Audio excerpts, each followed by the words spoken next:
Everybody, Gene here. Welcome to the Tapping Q&A podcast, where every single week we answer the most common and uncommon questions about tapping and EFT so you can eliminate self-sabotage and take the action that you want. In the next week and a half, I'm going to be making an announcement about a new live training that I'm doing. It is brand new. I've been working on the content for the last couple of weeks. It is something I've been planning since the first of the year. It's going to be really amazing. But because of the way the class is being taught, there are going to be a limited number of people allowed into the class because it's hands-on, it's experiential. When the details come out, you'll understand. And so the people who are receiving my emails are going to be the ones who hear about it first. So if you'd like to be on that list, all you need to do is go to tappingqna.com, click on that big blue button. Not only get access to our free 10-part guide on how to eliminate self-sabotage, you'll also get the information the moment it is made available about the new training. Deciding what they need is very disrespectful, actually. It takes you out of the moment, so you're not very useful anyway. This is Gene Montrose-Stelling. Welcome to the Tapping Q&A podcast, recorded live to tape from Williamsburg in Brooklyn. This is episode 468, originally aired July 1st, 2020. Hi, everyone. I hope this finds you well wherever you are and whatever time of day you're getting a chance to listen to this. Thanks for spending some time with me today. Today, we have a conversation about emotional first aid. And you know, if you've been tapping for any length of time, that in a moment when we are feeling overwhelmed or emotional or distressed, that tapping works really, really well as a first aid response in that particular moment. But the problem is the way that most people who know tapping show up when they're going to be helpful to other people, when they want to share tapping in that moment, particularly when we're working with young people. And so that's the reason why we have this conversation today with my friend Jondi Whitis. Jondi, as well as anybody I know, knows how to work in the moment to help people bring back to where they want to be in a healthy emotional state, particularly with kids. And so I really wanted to have a good conversation with her about this. One of my favorite quotes inside of this is she says something like, "This isn't tapping, this is emotional first aid." And in that moment, she's talking about using a tapping protocol, but recognizing how we approach this in a really different way than we would a regular session. At the end of the interview, I want you to stick around because there's something really specific I want to talk about reflecting on the interview. But here is my conversation with Jondi Whitis.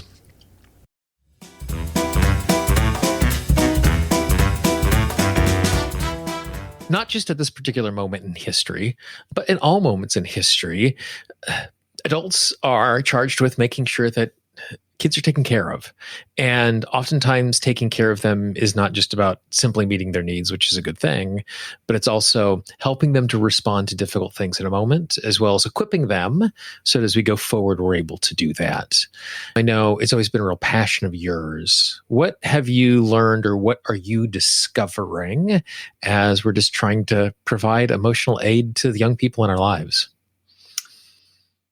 I think a good answer to that is to try repeatedly to get yourself out of the way. You know, what is theirs and what is yours is often difficult for caregivers and stewards of children to figure out unless you just consciously want to do that. And so I guess what I have learned is to not only be more conscious of that separation, but also to teach others how to do the same. Mm-hmm. And then as we become aware of that particular thing, and let's pretend that we are self-aware enough to be able to see that clearly, where we all have moments where we do that and others not so much, then what then becomes the steps? Like what are the things that we can start doing to help the young people around us? Well, I don't think it's a surprise to hear that first you get yourself out of the way, right? And we've been doing that for 30 years since Gary Craig, but if you're not a tapping person, that's fine. The idea is just like on the airplane, the usual, put yours on first. Because if you're not a grounded, thinking, conscious kind of person, you're going to be less effective at taking care of anything, including you. And if there's nobody there, if there's not a you, then it's going to be really hard for them to weather it. And that shouldn't be that should not be a challenge that they have. So then after that is done, how do we then show up? Well, as we show up as a grounded person, we realize that we've got some practiced, keyword there, practiced ways of staying grounded and modeling and demonstrating what it is that we want in return. This is akin to everybody yells at a pool, don't run, instead of walk. But that is a practiced verbal first aid response that is going for a result we actually do want instead of just flapping. What does that look like then in a practical manner when we have a young person who's in distress? Mm-hmm. Well, first of all, I would like you to think about how to approach them in a way that, whether they're an animal or a child, it's actually the same. Getting in their face or hovering over them or coming at them too fast is all the things you wouldn't want either. So the idea is I'm consciously approaching them and fixing them with my attention. Okay? It's so easy to just get that one thing wrong by multitasking our way through parenting. I think we've all figured that one out. And I'm guessing when you say fixing them with attention, you're using fix as in beat in on and give them our attention. Yeah. Our attention is not the thing that is fixing them. You're absolutely correct. What I mean is actually to focus upon the person in distress in front of you. Okay, great. So I have put everything down. I am fully present. I am in front of someone, approaching them gently. Great. Now what? You might start by remarking on what you see, what you observe. Jim, you look really upset. What's going on? Right?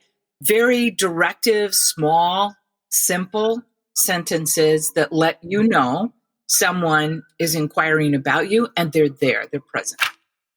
Let's say if we broke it down into steps, which frankly most of us appreciate, that what we want to do is we're going to be observing or looking.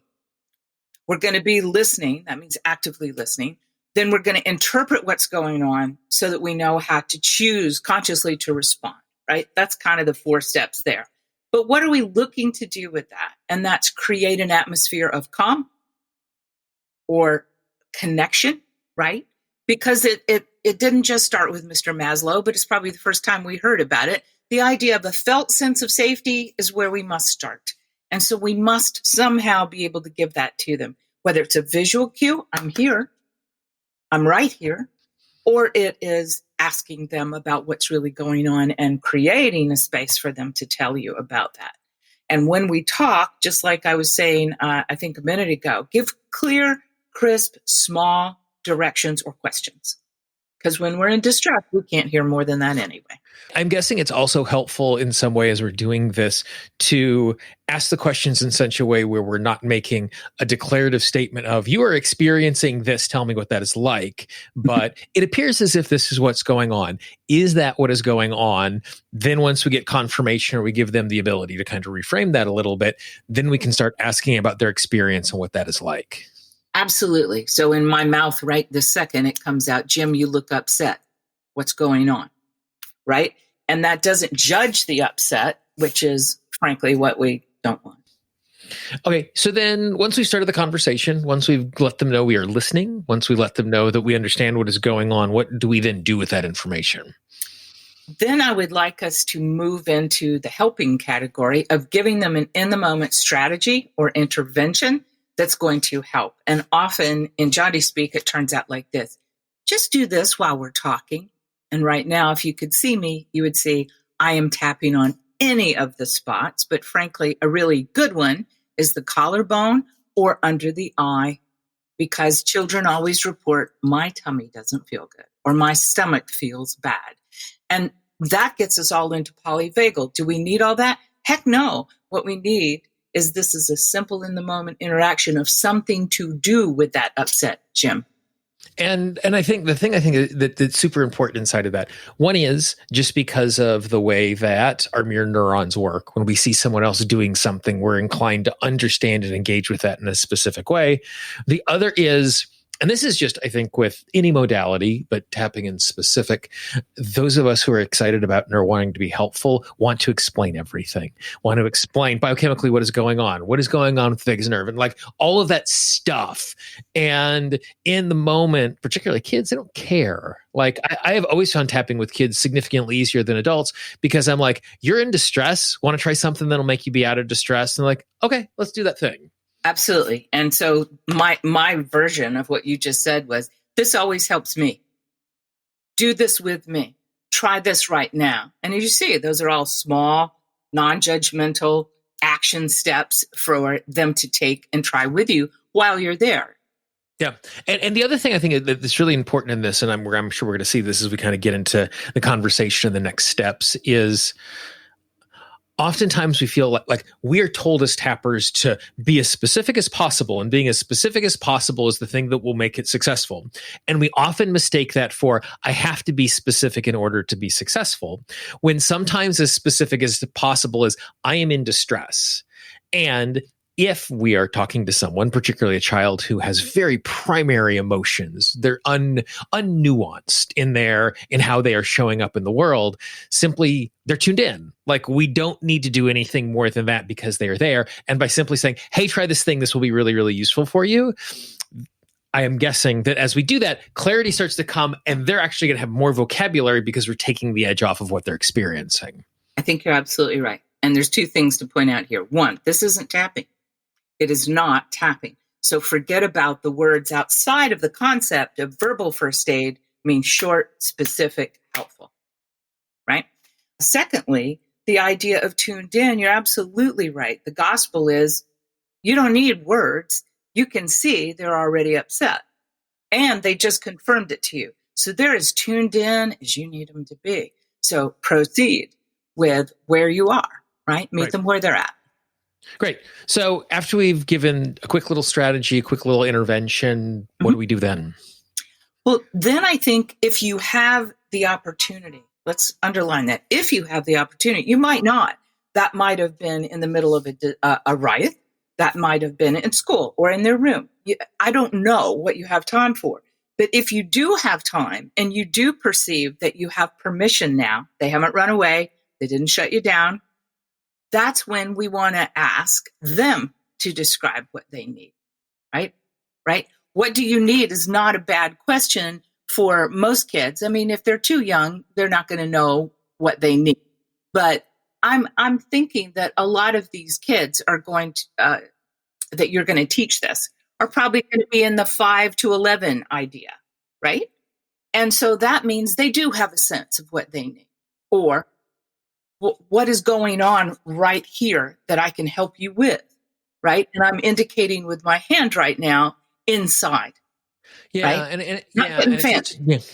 it's interesting you say inside. Like from a very, very early age, we teach children how to talk about physical sensations. Tell the doctor where it hurts, and then the doctor or the nurse or the medical professional is very, very good at asking specific questions to get them to think about the distress or pain in a specific way.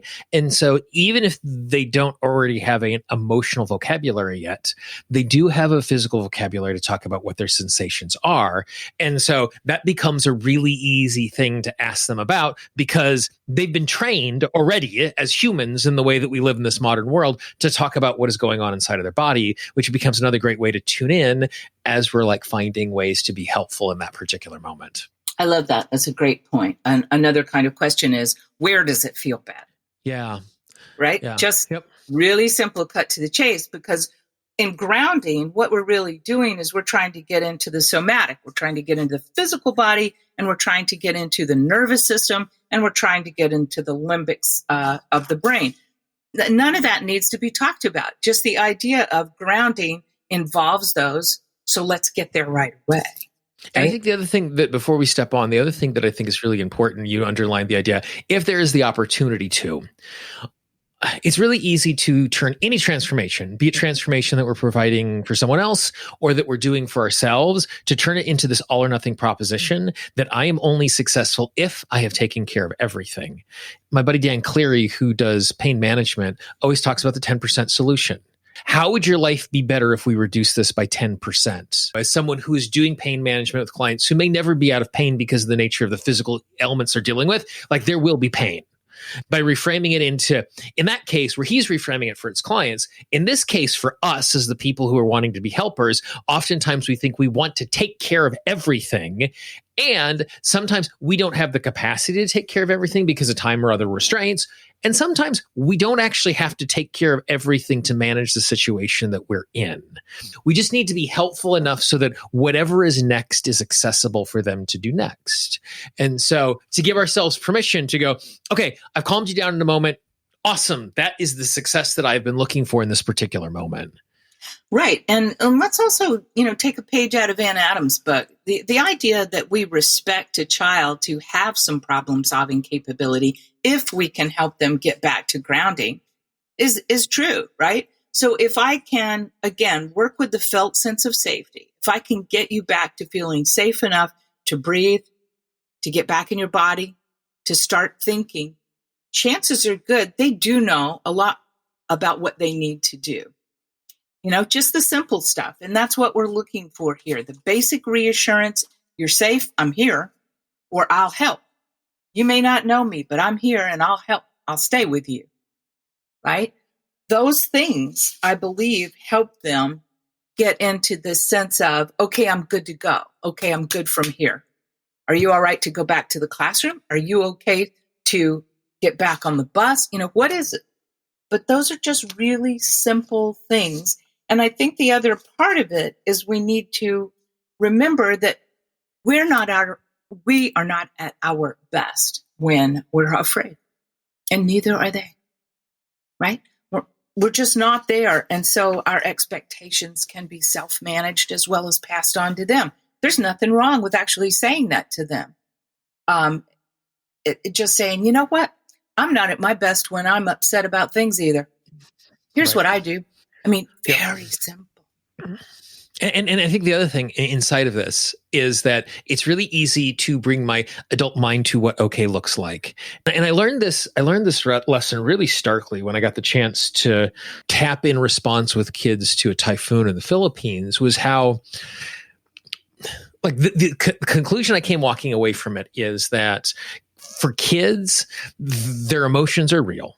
No doubt about that. But their emotional crayon box has 8 crayons on it. And they are very large primary experience, where my emotional crayon box has a minimum of 128 crayons, and it could be the multi-pack beyond that I have 7 layers of anger that I can show up with.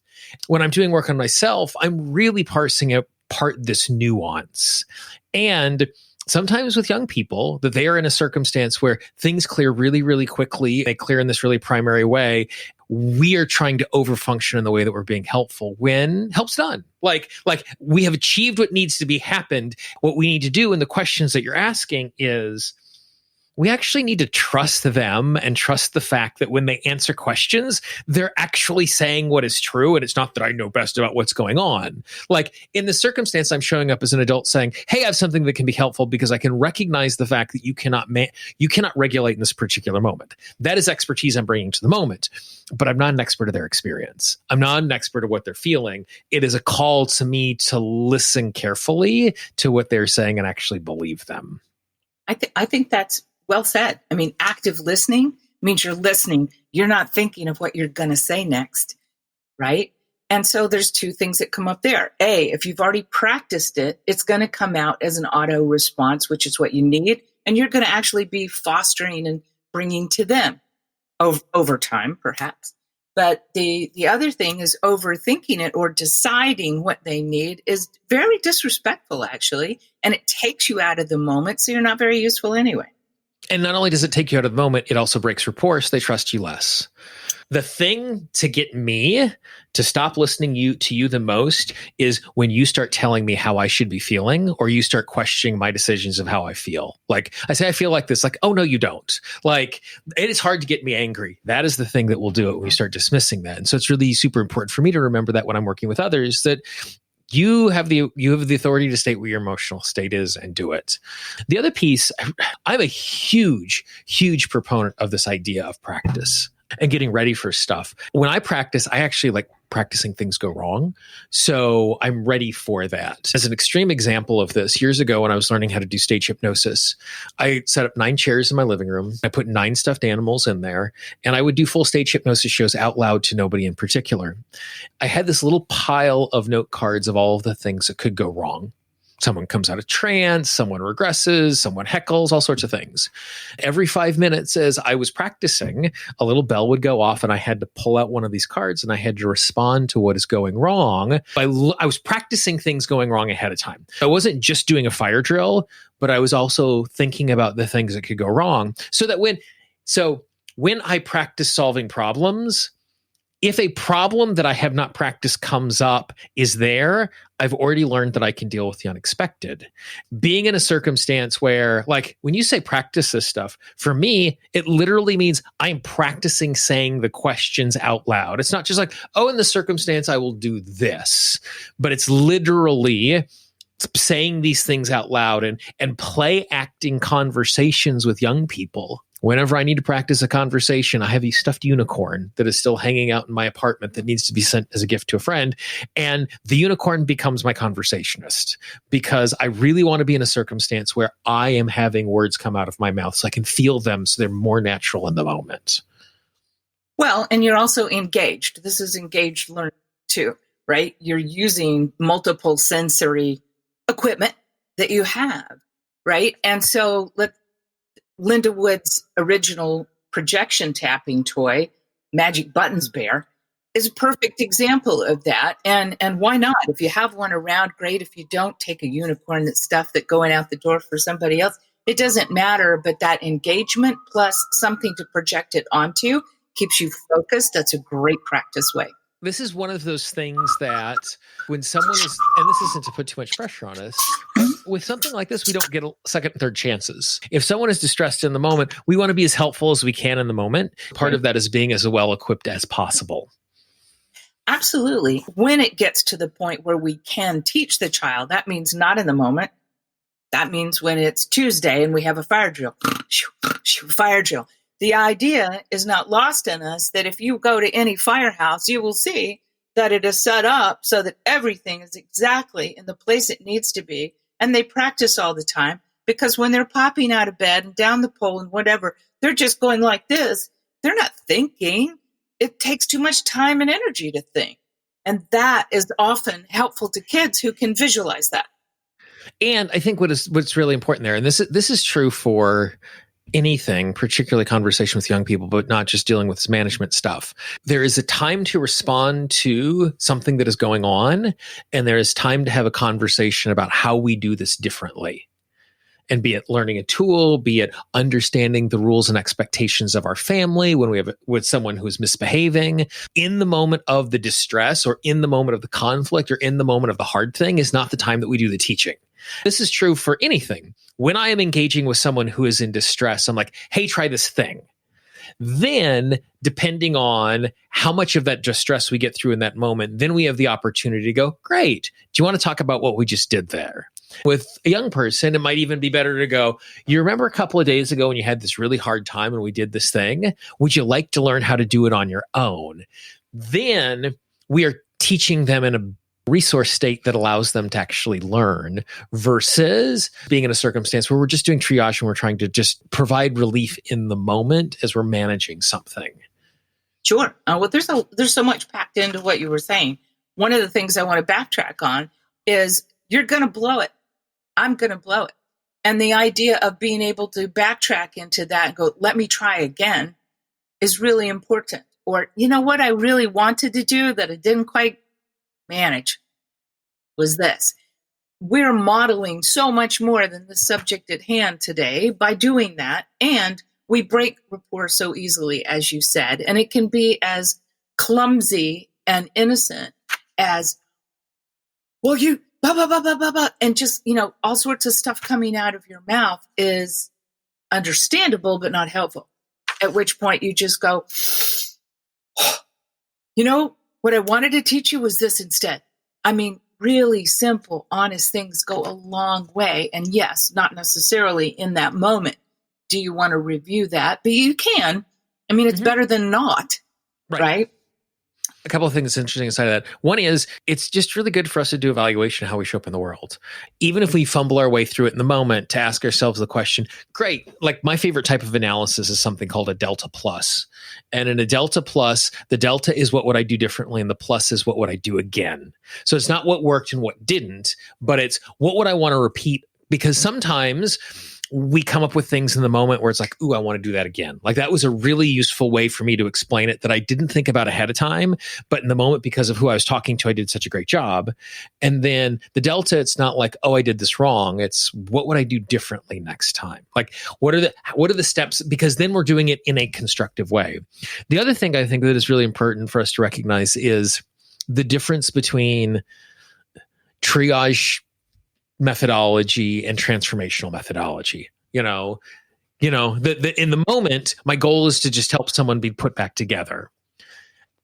Another time, when I'm in a session with a client or when we have a chance to teach someone, then we get the opportunity to explore root causes and why this is the case. In the moment, none of that. Most times, if we're doing something very spontaneously in the moment to help someone who's in distress, we don't have the time and space to do that work. And it's not about doing that work. It's about being helpful in the moment. Absolutely. I think that's a really great point. Now is not the time for that. Now is not the time for this. Just as simply as possible, all that we're really looking to do right this second is help them feel safe enough to get back into their body and for the blood flow to come back into their brain so that they or the two of you can figure out something better than this. And I want to hit that one thing, that piece that you just said there really specifically, because this is something that's important for us to hear. When we are in fight, flight, or freeze and cortisol is flowing through our body, one of the responses of that is happening is the capillaries in our brain squeeze shut to push oxygen to our legs so we can run away, so we don't die from the giant tiger that is chasing us, even if there's no tiger in this particular moment. And by doing any of these tools and getting them regulated quickly, the first thing that we're doing is we're returning oxygen to the brain. By doing that, all of a sudden, they instantly have access to way more resources than they did just moments before. That's right. Consciously using that concept is about fostering resilience, because the body learns its own way about resilience, but the mind learns it in a different way. And hopefully you've got those three paradigms of brain as well as heart, as well as body, that work together to form that. But in conscious resilience fostering or teaching, the idea is later, just like you said, later we can pump that gas or that accelerator by saying, do you remember when we were in the parking lot and this happened, but we did, and both of us, booyah, right? And we can help them consciously say that and become more empowered and feel more confident about they can get through this, whatever that is. I think I want to make sure that we talk about the fact that in the book that I wrote, it's really a handbook. It's a well thought out, if I do say so myself. I think we worked really hard to make it well thought out, that it talks about how to help yourself first, then how to help children. And the last part is how to pass that information on to other people, including groups, right? But the other thing in the book, we've got some charts that are really helpful for reference, like you could laminate them, so that you have a reference sheet right there, handy dandy, anywhere you go. But there are phases. That means times when what's appropriate.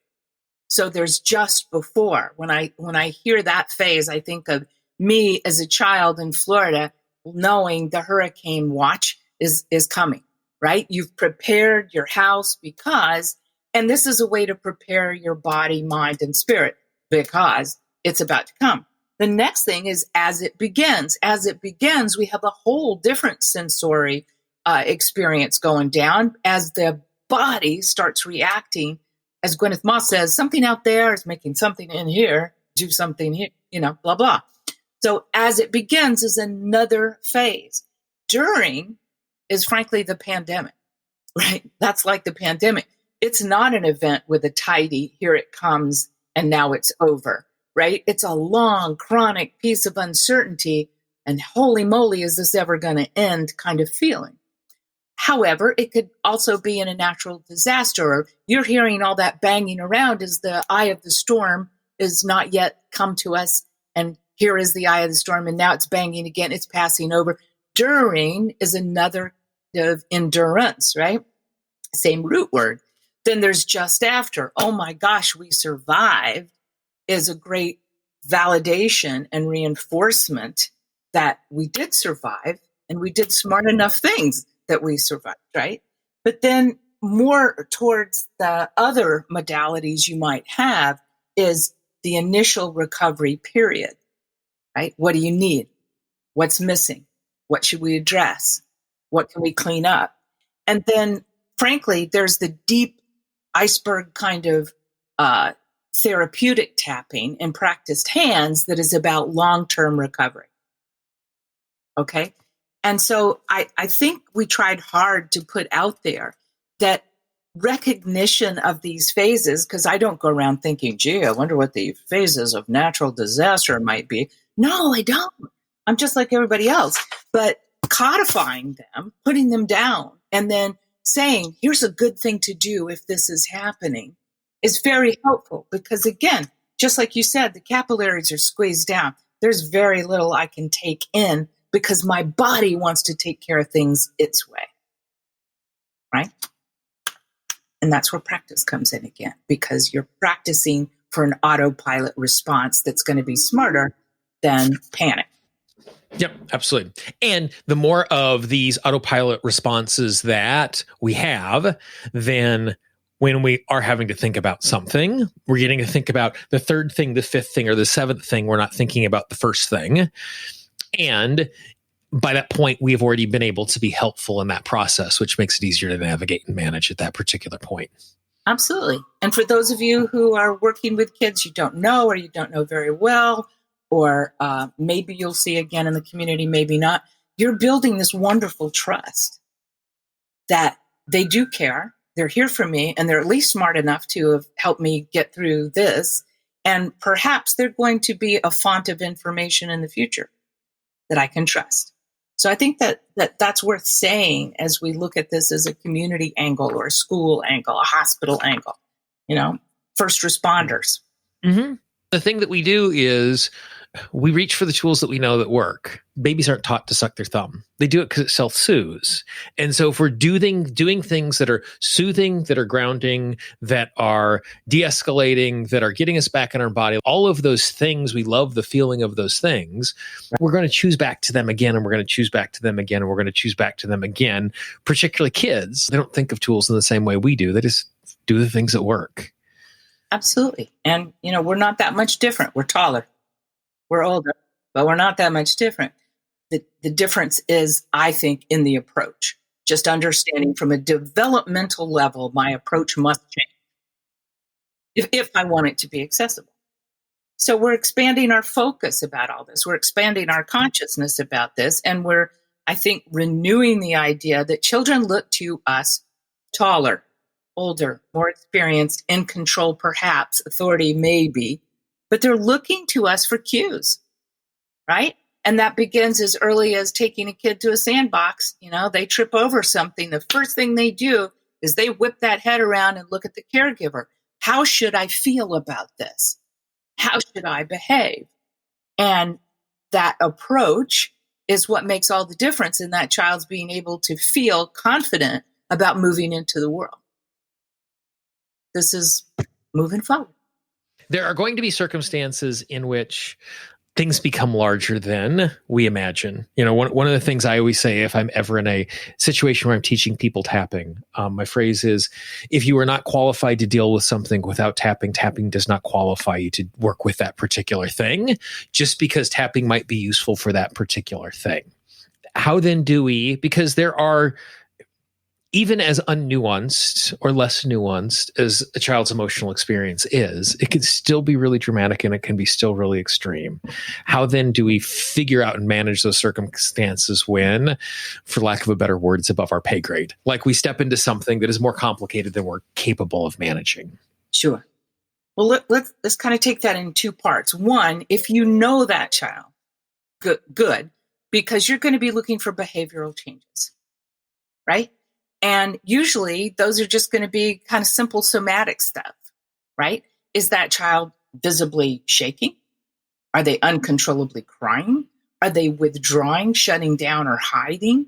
Or are they frozen in place? Do they have a certain immobility or suddenly rigidity in their body? Reversion to older behaviors, like you said, self-soothing with finger sucking, or maybe loss of control, like peeing the bed at an age where we don't expect that. Posture, curling up, that body language they're giving you. Or maybe it's more proactive than that. Angry outburst, tantrums, flipping out, aggressiveness, belligerence, something like that. Or it might be much quieter, like loss of appetite. Sudden change in friendships or ability to enjoy things that they had in the past. Those are all what I'd call tells. And again, I'm asking us to consciously look for that. And when it gets out of my pay grade, maybe right there, or it might be, I've tried this, but I'm not getting anywhere. Or they won't talk to me, or our dynamic is not supportive of that, or I'm really uncomfortable handling this because that happened to me. And you're triggered, all this, I didn't realize is going to trigger all this in me.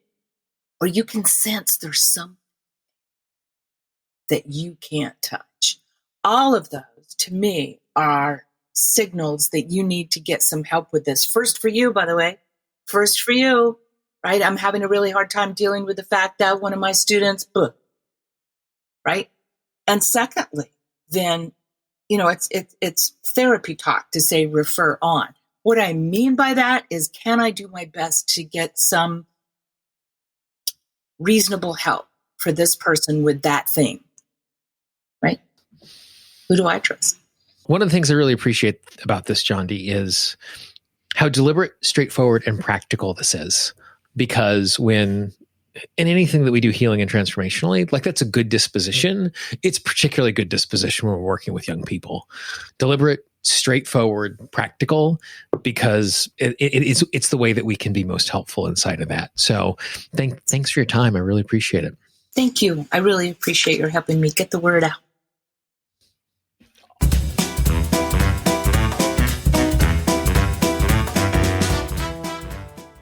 I hope you found that conversation as fruitful as I did.